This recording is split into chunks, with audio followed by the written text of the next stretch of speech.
69 000 lits d'hospitalisation supprimés en 15 ans, des hôpitaux toujours plus loin, des soignants épuisés, des salaires bloqués, le personnel hospitalier revendique et crie sa colère.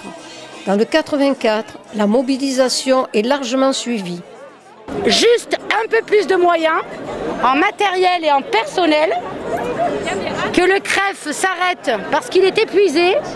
Arrête des suppressions de postes. Et ben, le CREF s'arrête, plus de suppression de postes. L'ouverture des lits dans notre hôpital. Soigner les gens. Et revaloriser les salaires. Pas la médaille et pas la prime.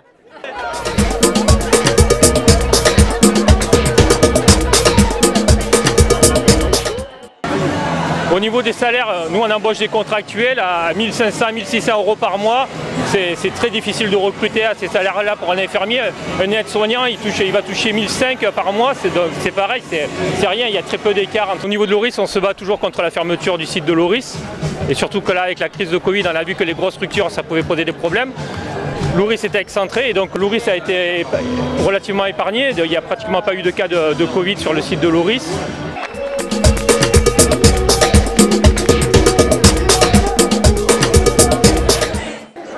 Donc on est là aujourd'hui pour, déjà nous sur Roquefraîche, il y a une fermeture éventuelle qui est prévue. Donc on espère que les choses vont bouger et que peut-être ça ne fermera pas. Et puis les mêmes revendications, c'est-à-dire plus de lits, plus de moyens pour l'hôpital public, des soignants pris en considération par la hiérarchie et par le gouvernement surtout, parce que le premier de nos employeurs c'est quand même lui. Hein. Donc voilà, on est là, on espère avoir le soutien de tout le monde aujourd'hui. Vous avez été impacté par le Covid ? Alors sur Cavaillon, on a été un petit peu impacté. Tout était prévu pour recevoir une grosse vague éventuelle.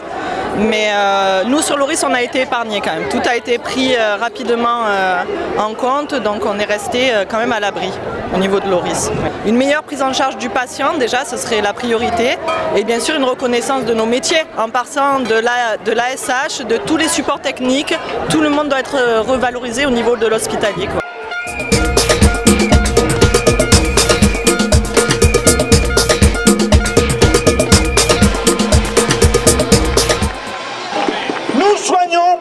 Par notre rôle crucial, nous en sommes même devenus, bien malgré nous, des héros, salués quotidiennement à 20h par des salves d'applaudissements.